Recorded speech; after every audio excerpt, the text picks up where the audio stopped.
है आपके अपने YouTube चैनल इजी मैट्रिक में। और दोस्तों आज लेके आए हैं भाई प्रॉफिट एंड लॉस।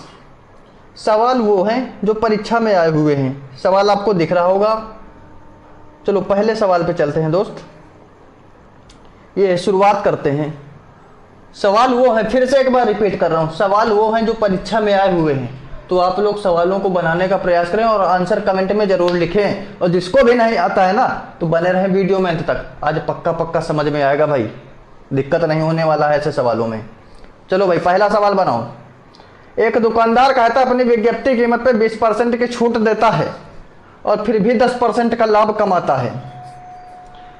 कहता है यदि वह एक वस्तु पर ₹56 का लाभ कमाता है तो उसकी विज्ञप्ति कीमत क्या है। विज्ञप्ति कीमत का मतलब समझ लो भाई, विज्ञप्ति कीमत यानी मार्क प्राइस। मार्क प्राइस मतलब रिटेल प्राइस जो छपा हुआ है उस पर MRP। ये बात समझ में आती है। विज्ञप्ति कीमत यानी कि जो प्रिंट रेट है। अब समझो भाई, कहता है एक दुकानदार जो है अपनी विज्ञप्ति कीमत पे 20% की छूट देता है। 20% की छूट का मतलब समझे भाई, अरे 20% की फ्रैक्शन वैल्यू तो 1/5 और छूट देता है ना, यानी 5 में 1 की छूट देता है तो 1 घटा के यानी 4/5। यानी इसका मतलब ये हुआ भाई 20% छूट का मतलब ये हुआ कि 5 का सामान वो 4 रुपया में बेचता है। समझे?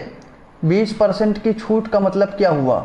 20% की छूट का मतलब हुआ कि वो 5 रुपए का सामान भैया 4 रुपया में बेचता है। ये बात हुई। और छूट किस पे दी जाती है, क्या आपको ये बात पता है? छूट किस पे दी जाती है? छूट दी जाती है हमेशा MRP पे।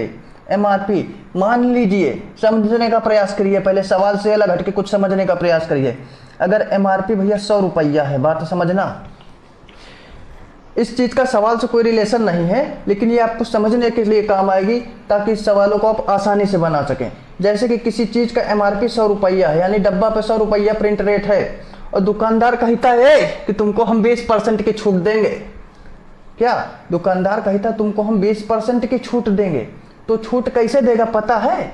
अरे 100 का 20% यानी कि 100 का 20% कितना हुआ भैया? 20/100। 100 से 100 कटा यानी 20, यानी कि 100 रुपया के प्रिंट रेट पे वो 20 की छूट देगा। यानी कि 100 में 20 घटा के वो आपको 80 रुपए में सामान बेच देगा। समझे? 20% का छूट का मतलब हुआ कि वो 100 का सामान आपको 80 का देगा। तो आपके लिए सेलिंग प्राइस क्या हुआ? 80 रुपए। और छूट कितने की हुई भाई? 20% की। ये बात समझ आई क्या आपको? अगर इतनी बात समझ आई है ना तो अब डायरेक्ट चलते हैं सवाल पे। सवाल कहता है 20% की छूट देता है तो 20% की फ्रैक्शन वैल्यू 1/5। समझना बात को भाई, 20% की फ्रैक्शन वैल्यू क्या? 1/5। कैसे? अरे 20/100। समझो बात को, 20/100 अगर मैं इसको काट दूं तो 1/5 और छूट दे रहा है ना, छूट तो घटा के 5 में 1 घटा के यानी 4/5। इसका मतलब क्या हुआ कि 5 रुपया का अगर सामान है तो 1 रुपया की छूट दे के वो 4 में बेचता है, इसलिए घटा के 5 में 1 घटा के 4/5। कैसे? इसका मतलब हुआ कि ये है MP 5 में 1 की छूट दे के 4 में बेचता है, यानी ये है SP। ये बात समझ में आई? छूट हमेशा प्रिंट रेट पे दी जाती है और जो ये निकल के आता है ना, ये आता है सेलिंग प्राइस। अभी आपको दिखाए थे कि 100 का 20% 80, 100 का मतलब 20% निकाला तो 20 छूट होके 80 में सामान बिका ना, तो वो ये रेट है 4 वाला। इतनी बात समझ में आती है क्या? अब देखो भाई आगे, 20% की छूट देता है तो यानी 5 का सामान 4 में बेचता है। ये है आपका MP और ये है SP। इतनी बात हो गई। फिर आगे सवाल कहता है, देखो पहले का 20% की छूट देता है तो MP से SP का रेशियो मिल गया आपको। MP से SP का रेशियो, MP मतलब मार्क प्राइस और SP मतलब सेलिंग प्राइस। इसके बाद सवाल आ गया, ये कहता है और फिर भी 10% का लाभ कमाता है। 10% का लाभ कमाता है तो आप सबको पता है क्या कि लाभ जब कमाएगा भैया तो CP से SP पे कमाएगा। लाभ कैसे कमाता है? ये CP यानी क्रय मूल्य, ये हो गया SP विक्रय मूल्य। समझे? लाभ कैसे कमाता है भाई? अगर वो 100 का सामान 150 में बेच देता है तो 50 का लाभ कमा लेता है। आप ये कहते हो ना कि 50 का लाभ कमा लिया, यानी कि CP से SP का रेशियो निकल के आएगा भाई। 10% लाभ कमाया है तो CP से SP का रेशियो निकल के आएगा। ये बात आपको पता है क्या? लाभ हमेशा कब किस पे होता है? क्रय मूल्य पे। तो अब बताओ भाई 10% का लाभ कमाता है, 10%। 10% की फ्रैक्शन वैल्यू 1/10, लाभ है तो जोड़ के 10 और 11/10। क्या इतनी बात समझ में आती है आपको? इतनी बात समझ में आती है क्या? 10 और 11/10। अब बताओ भाई, यानी कि इसका कहने का मतलब क्या हुआ? CP और SP, CP अगर 10 है तो SP 11 है। इतनी बात समझ में आती है? अब बताओ भाई, यहाँ SP 11 है, यहाँ SP 4 है, तो क्या इसको बराबर किया जाए?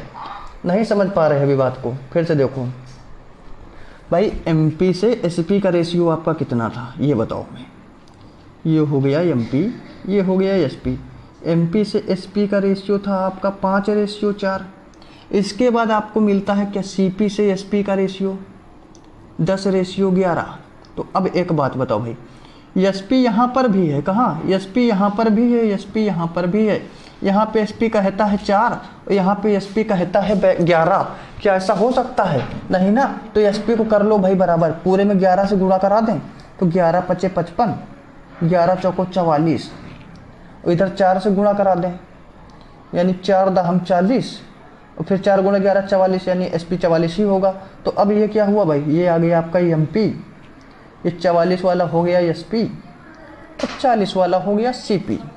अब आगे देखो सवाल क्या कहता है भाई। सवाल आपको आगे कहता है कि यदि वह एक वस्तु पर ₹56 का लाभ कमाता है तो उसका विज्ञप्ति कीमत क्या है? विज्ञप्ति कीमत मतलब मार्क प्राइस, यानी कि MP। एक वस्तु पे रुपया कितना? 56 का लाभ कमाता है। तो बस हो गया सवाल सॉल्व। देखो जरा, लाभ मैंने आपको बताया कि CP से SP। CP किसी वस्तु का अगर क्रय मूल्य 40 है और 44 में बेच रहा है तो कितने का लाभ कमा रहा है भाई? 40 की चीज, अरे फिर से देख लो यार, 40 की चीज 44 में बेचता है तो कितने का लाभ कमाता है? आप बोलोगे 4 का लाभ कमाता है।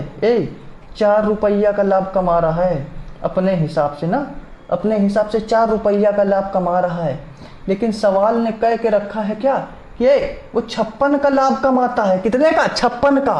तो हमने आपको बार बार बताया है कि क्वेश्चन की वैल्यू ऊपर लिखना है और अपनी वैल्यू नीचे लिखना है। ये बटे में बराबर में काहे लिखे पता है? अरे भाई ये भी लाभ है, कहता है एक वस्तु पे 56 का लाभ है, और ये भी देखो तुमने अभी सवाल में देखा कि 44 में बेच के 4 का लाभ कमाया, यानी ये भी लाभ है और ये भी लाभ है। इसलिए दोनों आपस में कंपेयर कर दिया।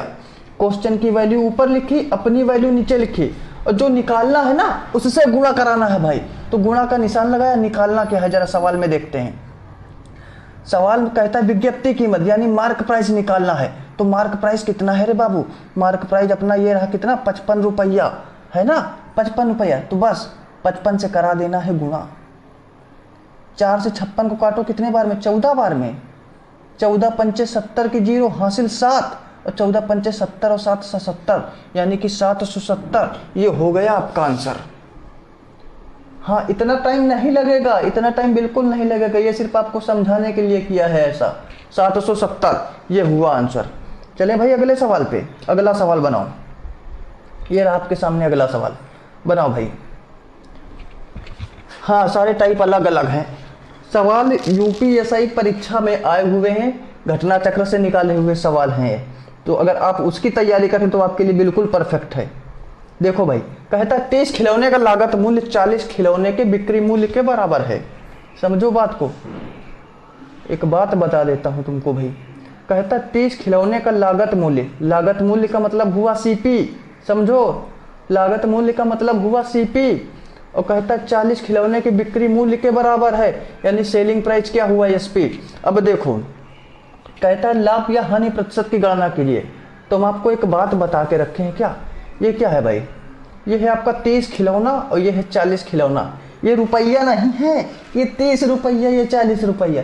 ये खिलौना की बात करता है रे बाबू। इसका मतलब समझाते हैं तुमको। ये रुपया का केस नहीं है, ये वस्तु का केस है, भाव का केस है। खिलौना और खिलौनी मतलब समझो, रुपया एक अलग चीज हो गया कि 10 रुपया की चीज 20 रुपया में। ये जब भाव का केस होता है ना, तो इसमें आपको केला, सेब, टोकरी, खिलौना रुपया छोड़ के कुछ दे सकता है। समझ रहे हो ना बात को? रुपया छोड़ के कुछ भी दे सकता है। अरे वो ये भी कह सकता है कि 5 आदमी का लागत मूल्य 7 आदमियों के बिक्री मूल्य के बराबर है, तो भी वो भाव का केस होगा। समझे भाई? तो अब देखो, 30 खिलौने का लागत मूल्य 40 खिलौने के बिक्री मूल्य के बराबर है। इसका मतलब पता है क्या? अरे देखो, कहता है जितने रुपया में ना वो 30 खिलौने खरीदता है, जितने रुपया में 30 खिलौने खरीदता है उतने ही रुपया में 40 खिलौने बेच देता है। इतनी सी बात है क्या? फिर से देखो, जितने रुपया में 30 खिलौने खरीदता है उतने ही रुपया में 40 खिलौने बेच देता है। तो क्या 10 खिलौने अपने घर से देता है क्या? भैया मान लो कि जितने रुपया में वो 30 खिलौने लाया उतने में 40 खिलौने बेच दिया, तो 10 खिलौने अपने घर से दे दिया ना, 10 खिलौने घर से। तो बेचारा खा गया घाटा 10 खिलौने का, 10 खिलौने का घाटा खा गया। किस पे? सीपी पे नहीं करते हैं, इसमें भाव के केस में हमेशा एसपी पे काम करते हैं। तो बट्टा में एसपी को लेना है, यानी 40 खिलौना। और परसेंटेज के लिए आप सबको पता है कि 100% से कराना है हमको गुणा। तो 1 0 से 1 0 कैंसिल, ये कितना होगा 10 गुणा 10 100/4 यानी 25%। और ये बताओ भैया 25% आया। अब बताओ 25% लाभ है 25% हानि है, तो कहाँ निकल के आया 25%? ये लाभ आया का? नहीं रे, हानि आया निकल के 25%। काहे? अरे 10 खिलौने अपने घर से दे दिए थे उसने, घाटा खा गया था बेचारा, दुकानदार सही नहीं है, समझे? अब चलो भाई अगला सवाल देखो, ये है, ये सवाल करो भाई। कहता आसिफ एक फुटकर विक्रेता, थोड़ा सा टाइपिंग देखो, कहता 6000 प्रत्येक की दर से बेच दिया और 20% लाभ पर दूसरा। सवाल को फिर से पढ़ो भाई, एक बार में समझ में ना आने वाला है। कहता आसिफ एक फुटकर विक्रेता ने 2 मोबाइल फोन 6000 प्रत्येक की दर से बेच दिया। तो हुआ क्या है उसको? एक को बेचा है 20% लाभ पर और दूसरा बेचा है हानि पर, और किस हानि पर बेचा है ये पता नहीं है। और कहता है आगे, कहता है पूरे लेन देन में उसे 4% की हानि होती है।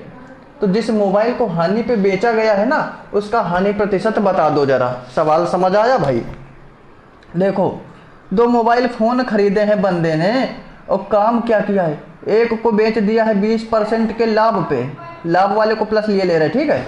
एक को बेचा है 20% लाभ पे और दूसरे वाले को बेचा है हानि पे। किस पे? हानि पे। और किस पे बेचा है, किस हानि पे बेचा है ये बात पता नहीं है, तो हम मान लेते हैं कि चलो X% हानि पे बेच दिया होगा इस बंदे ने। और कहता है पूरे लेन देन में ना उसे होती है 4% की हानि। पूरे लेन देन में क्या होता है, उसे 4% की हानि होती है। तो दोस्त अगर इस सवाल को हम बनाने जाएंगे ना, अगर तीखी नजरें होंगी आपकी, बिल्कुल तीखी वाली नजरें, तो सवाल को देखते ही आप आंसर टिक कर दोगे। कैसे बताएं? देखो भाई, जब 2 वस्तुओं का विक्रय मूल्य समान हो ना, क्या? जब 2 वस्तुओं का विक्रय मूल्य समान हो यानी बेचने वाला रेट। देखो सवाल कहता फुटकर विक्रेता ने 2 मोबाइल फोन को 6000 प्रत्येक की दर से बेच दिया, यानी एक मोबाइल फोन का रेट 6000 है, दोनों को 6-6000 में बेच दिया, यानी कि विक्रय मूल्य समान है। और कहता है सेम चेंज हो। सेम चेंज का मतलब समझे भाई कि अगर एक पे 20% का लाभ है ना तो दूसरे पे 20% की हानि हो। मानो सवाल को क्या, अगर आपको यहाँ पे ये X% की हानि, भाई ऑप्शन अगर उठा लें हम, इस सवाल को यहाँ पे 20% की हानि कर दें, 20% की हानि कर दें। अब देखो सवाल क्या बन गया आपका, 2 वस्तुओं का विक्रय मूल्य समान हो और सेम चेंज हो। सेम चेंज का मतलब अगर एक पे 20% का लाभ, दूसरे पे 20% की हानि, समझे? एक पे 20% का लाभ और दूसरे पे 20% की हानि, यानी सेम हो, यानी या तो 10-10% हो, यानी ये परसेंटेज सेम हो, यानी सेम चेंज हो, एक लाभ एक हानि। तो भैया ऑलवेज ऐसे केस में, ऑलवेज ऐसे केस में होता क्या है? ऑलवेज ऐसे केस में होता है हमेशा हानि। और कितनी हानि होती है पता है? X²/100%। कितनी? X²/100%। X का मतलब 20%। 20 का स्क्वायर अगर करें मेरे दोस्तों, 20 का स्क्वायर 400/100, दोनों जीरो से दोनों जीरो कैंसिल, यानी क्या निकल के आया 4%। 4% क्या? हानि। ऑलवेज हानि, हमेशा हानि होती है भैया। कब? फिर से एक बार मेरी बात सुनो, क्या? जब 2 वस्तुओं का विक्रय मूल्य हो समान और सेम चेंज हो। क्या? 2 वस्तुओं का विक्रय मूल्य समान और सेम चेंज हो तो हमेशा हानि होगी। कितनी? X²/100% की। इस बात को याद रखना, X²/100% की। तो अब बताओ भाई, एक्स स्क्वायर बटे 100% अगर हमने लगा दिया यहाँ पे 20% मान के, तो ये निकल के आ गई ना मेरी 4% की हानि। यानी सवाल ये जो 4% की हानि सेटिस्फाइड होता है, तो आंसर आपका ये 20% हो गया भाई। समझे? तीखी नज़रों का काम है। चले भाई अगले सवाल पे। देखो अगला सवाल क्या कहता है। सवाल देख के घबराना नहीं, बिल्कुल आसान सा है, बनाने का प्रयास करो भाई। वीडियो को पॉज करो और बनाने का प्रयास करो। सवाल कहता है एक विक्रेता को पता चलता है, विक्रेता मतलब एक दुकानदार को पता चलता है कि उसका 10% माल खराब है। कितना? 10% माल है उसका खराब। तो कहता है और बाजार में बिल्कुल नहीं बेचा जा सकता, यानी जो 10% माल खराब है ना वो बाजार में बिल्कुल नहीं बेचा जा सकता, उसको गैया खाएगी। हाँ, और कहता है बचे हुए माल का मूल्य कितने % बढ़ाना चाहिए ताकि खराब सामान के कारण होने वाली हानि की क्षतिपूर्ति की जा सके भाई। तो सवाल बिल्कुल आसान है, बनाने का एक बार प्रयास करो भाई धुरंधरों, बनाने का प्रयास करो, देखें कौन आंसर कमेंट करेगा भाई। चलो देखो 10% माल खराब है, समझे? 10% माल खराब है। 10% की फ्रैक्शन वैल्यू की बात करें तो 1/10, यानी 10 में से 1 खराब है। 10 में से 1 खराब है यानी 9 सही है भाई। 10 में से 1 खराब है, 9 सही है। समझे? तो कहता है सवाल 1 खराब हो गया, 9 सही हो गया। तो कहता है उस बचे हुए माल का मूल्य कितने % बढ़ाना चाहिए। बचा हुआ माल कितना है भाई? 9। कितने % बढ़ाना चाहिए ताकि खराब सामान के कारण होने वाली हानि की क्षतिपूर्ति की जा सके। तो भैया सामान बचा है 9 और हमें बेचना पड़ेगा इसको 10 के बराबर, तो ना हानि होगी ना लाभ होगा। जो एक माल खराब हुआ है उसको, जो उससे हानि हुई है वो हमारी कवर हो जाएगी। ये बात समझ आती है क्या आपको? क्या? फिर से देखो, कहता है कि विक्रेता को पता चलता है कि उसका 10% माल खराब है और 10% की फ्रैक्शन वैल्यू 1/10, यानी कि 10 में से 1 वस्तु उसकी खराब है, यानी भाई 9 वस्तु सही है। इतनी बात समझ आई? 1 वस्तु की उसको हो गई हानि, हो गई ना। फिर कहता है कि बचे हुए माल का मूल्य कितने % बढ़ाना चाहिए ताकि खराब सामान से जो हानि हुई है वो कवर हो सके। सवाल का बस इतना कहना है। तो भाई 9 सामान है, पहले सामान था 10, 1 खराब हो गया, हमारे पास बचा सामान 9। अगर इसको हम 10 के सामान के बराबर बेच देना तो जो 1 खराब हुआ है ना उसकी हानि कवर हो जाएगी। तो बस सवाल का सिर्फ इतना कहना कि 9 को 10 करने में कितने % बढ़ाना पड़ेगा। तो आप सबको पता है क्या कि 9 को 10 करने के लिए भाई सिर्फ 1 बढ़ाना पड़ेगा। क्या? 1 बढ़ाना पड़ेगा। किस पे? अरे 9 पे, तभी तो होगा जाके ना 10। क्या? फिर से देखो, 9 पे 1 बढ़ाएंगे तो हो जाएगा 10। देख लो भैया, फिर से देख लो, ना समझ में आता है तुमको ये बात? क्या? देखो 9 को 10 करने के लिए 1 बढ़ाना पड़ेगा। किस पे? अरे 9 पे भाई, 10 पे बढ़ाएंगे तो 11 हो जाएगा। समझे बात को? तो 9 पे 1 बढ़ाएंगे तो 10 हो जाएगा। तो 1 किया ऊपर, 9 किया नीचे। और परसेंटेज के लिए आप सबको पता है कि 100% से करना है गुणा, 100% से करना है गुणा। अब काटोगे भाई तो कितना आ जाएगा? 11.11% आएगा। क्या? देख लो भाई जरा किस ऑप्शन में है। ये रहा आपका ऑप्शन ए। आपका ऑप्शन ए ठीक है, बाकी ये सारे ऑप्शन नॉट। चले भाई अगले सवाल पे। समझ में आया है ना ये सवाल? चलो फिर चलते हैं अगले सवाल पे। देखो भाई सवाल बहुत ही प्यारा सवाल है भाई, बनाने का प्रयास करिएगा। कहता है एक दुकानदार है जो लागत मूल्य पर 10% की दिवाली की छूट देता है। दिवाली का समय भी चल रहा है, कोई बात नहीं, वैलिड सवाल है। एक दुकानदार लागत मूल्य पर 10% की दिवाली की छूट देता है, लेकिन काम क्या करता है? बड़ा दिमागी आदमी है ये। कहता है परंतु गलत वजन का प्रयोग करके लागत मूल्य पर 25% का लाभ कमाता है। समझे? तो सवाल कहता ज्ञात करें कि सही वजन से गलत वजन कितना % कम है। तो आपको एक बात पता है क्या? ऐसे केस में एक बात पता है क्या? जब अभी भैया CP से MP का रेशियो लेते हो आप, तो काम क्या करते हो? एक दुकानदार लागत मूल्य पर 10% की दिवाली की छूट देता है, तो CP के सामने क्या करते हो भाई? 100 माइनस छूट, 100 माइनस छूट करते हो ना ये काम। फिर जब MP के पास पहुंचते हो तो क्या करते हो? 100 प्लस प्रॉफिट, यानी कि 25% का लाभ कमाता है, यानी 100 प्लस 25%। ये बात समझ आती है क्या आपको? डायरेक्ट नहीं समझ आती है तो देख लो जरा। अगर आपसे कह दिया जाए मेरे भाई कि किसी वस्तु पर हमने किसी को दे दिया भैया 15% की छूट, और 15% की छूट देने के बाद वो बंदा 20% का लाभ कमा लेता है, और आपसे कह दिया जाए कि हमको क्रय मूल्य और एमपी का अनुपात बता दो, यानी मार्क प्राइस, यानी सीपी से एमपी का रेशियो बता दो, तो डायरेक्ट शॉर्टकट है क्या? ये जो 15% की छूट है ना, ये 15% की छूट, ये 100 में से 15 घटाएंगे कितना? 85। फिर रेशियो एमपी में ये प्रॉफिट है 20% का, ये 20% का लाभ है, तो 100 प्लस लाभ यानी 120। ये आ गया आपका डायरेक्ट सीपी से एमपी का रेशियो। इतनी बात समझ आती है क्या आपको?